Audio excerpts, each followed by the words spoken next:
All right. This week, I want to take a break from talking about our normal episode of politics, and I want to talk about professional sports and how it interacts with politics. And then I'll tie this seemingly local issue into the broader trends and why should billionaires not exist?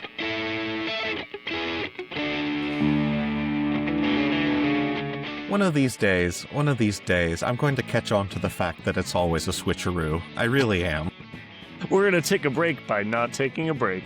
That's right. We never take breaks here. Always on fire. That's right. I'm Danny, here with my co-hosts, David and Phil. And we're blazing a trail, baby. Welcome to another Rip City episode of Info Hazard. So today, I want to talk about a local issue we're facing here in Portland that many large cities with professional sports teams eventually face, which is should the government spend money to keep the professional sports team around, basically. In this case, the new owner of the Trailblazers wants the city to pay for $600 million in renovations on the Moda Center, which is the arena where the basketball team plays, at least until 2030, when there's a new lease and they might just depart if there's, not some fancy new luxury boxes in the arena. Oh, they're leasing it. That's the city does information. own the arena, which is the good news, the bad news, Well, it's good news for this not being like a clear cut 100% outrage, right?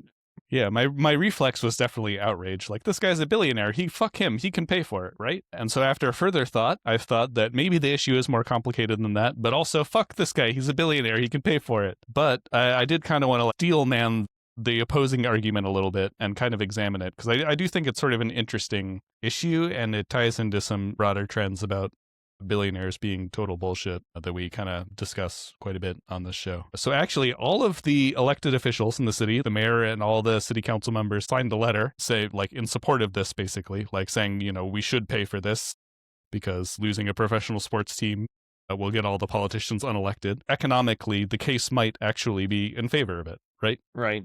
So the idea is all these people come here to watch basketball games and they go out to spend money at nearby restaurants. Let's take the assumption that the tax revenue generated will be greater than the $600 million it costs. And I kind of want to examine, if that's true, is it still the right case to do this? Part of my problem is that, they never should have built this in the first place. Right. So now, economic activity around the stadium is centered on life at the stadium, and having an empty shell of a stadium doesn't do anything for your economy. But if you hadn't demolished what was there in downtown to build a stupid, useless stadium, then you could have had actually worthwhile things going on there. So anyway, it's frustrating that you put yourself into this situation in the first place. Okay, come on. Actual worthwhile things? There are many people who enjoy the sport of basketball, as evidenced by the stadium being full with people sometimes.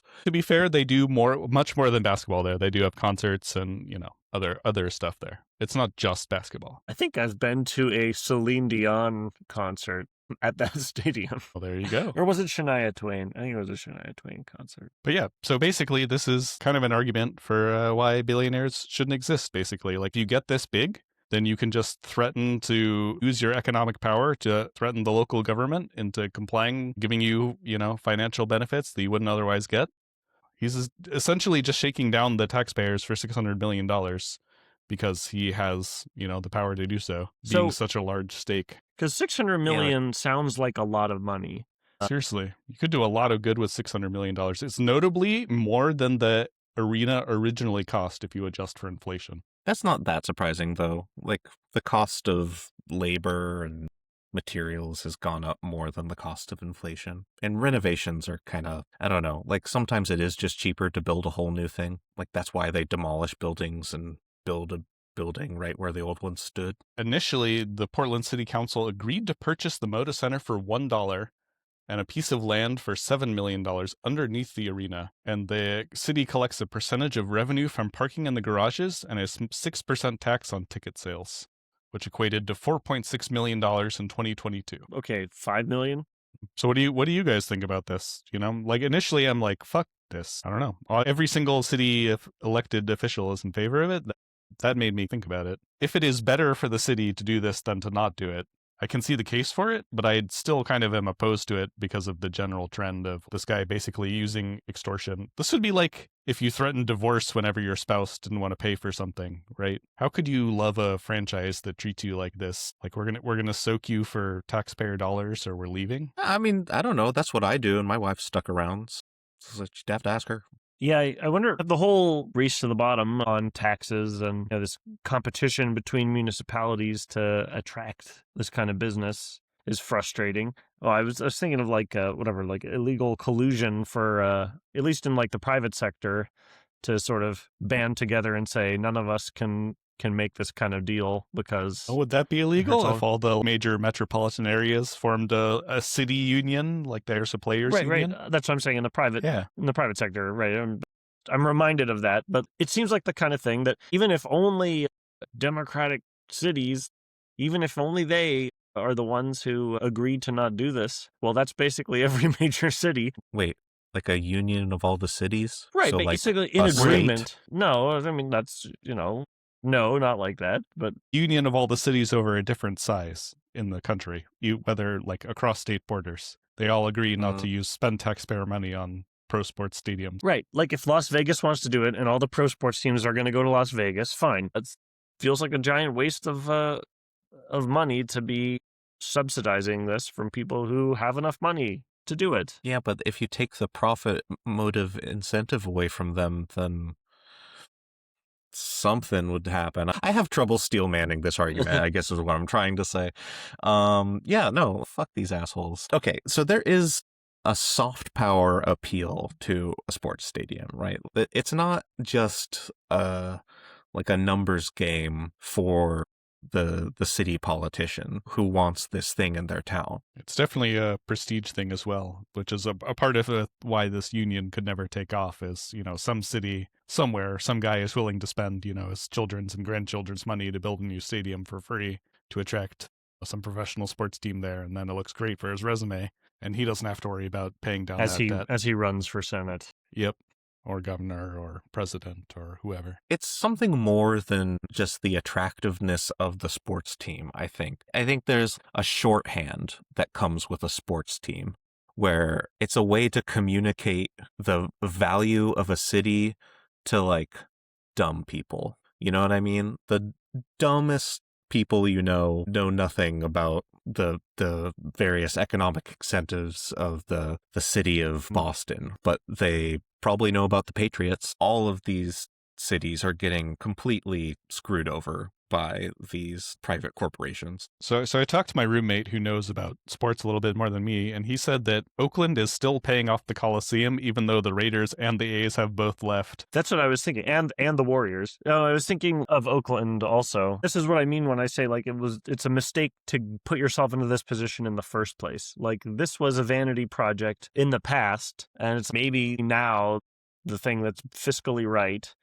Like for Portland in the short term is to do this. Once you pay the Dane Geld, you'll never be rid of the Dane. At the very least, I feel we need a clause. They can't just threaten to leave again. They have to stay. But it's probably against some NBA rule or like all the good stuff. I don't know. No publicly owned teams. I mean, you want my opinion? I'd say we nationalize these teams. They're just a method of extracting wealth from hardworking people up to the tippy top of the 1%. The richest people in the country own these teams as a hobby and bilk us for millions upon millions of dollars. Yeah, plus they get all these bullshit exemptions from monopoly laws too, the NBA and NFL and such. At the very least, I feel like we should get rid of their, monopoly protections and allow competition. It shouldn't just be the NBA that runs pro basketball. Yeah, I don't think that Portland should spend a dime on this. If they have to demolish this and put something else there, then so be it. The Trailblazers are great. I like basketball too, but the city of Portland is a lot more than its sports teams. The fact that the Trailblazers are gracing the city with their presence doesn't mean shit. Seems like we're basically all on the billionaires can pay for their own shit wagon here. We're not going to have a fiery debate like last week. Yeah, man. Yeah, I know. Right, we were talking about Oakland. I know the Seattle Supersonics left and went to Oklahoma City. I don't know what that was about. But you know what? Seattle's still fucking great. Seattle's a wonderful city. And Portland would be arguably fantastic. Better. Yeah, I don't. Yeah. So if you disagree, go ahead and leave a comment. A lot of the discussion I saw on this online was, how could you allow them to leave? We've got to taste as much boot as possible, as long as our beloved trailblazers stay here. It's an emotional issue where we like facts and logic and Yeah, so let's whatever. get some emotions. Leave some angry comments. Tell us we're morons for allowing them to you leave. bitch. Try to come up with something more creative than just insulting our masculinity, or at least be creative about it, and don't just call us girls, because Yeah. this is boring. And that's been another billionaire basher of an episode of Info Hazard. Like, subscribe, leave a comment, all the usual YouTube stuff, and we'll see you again next.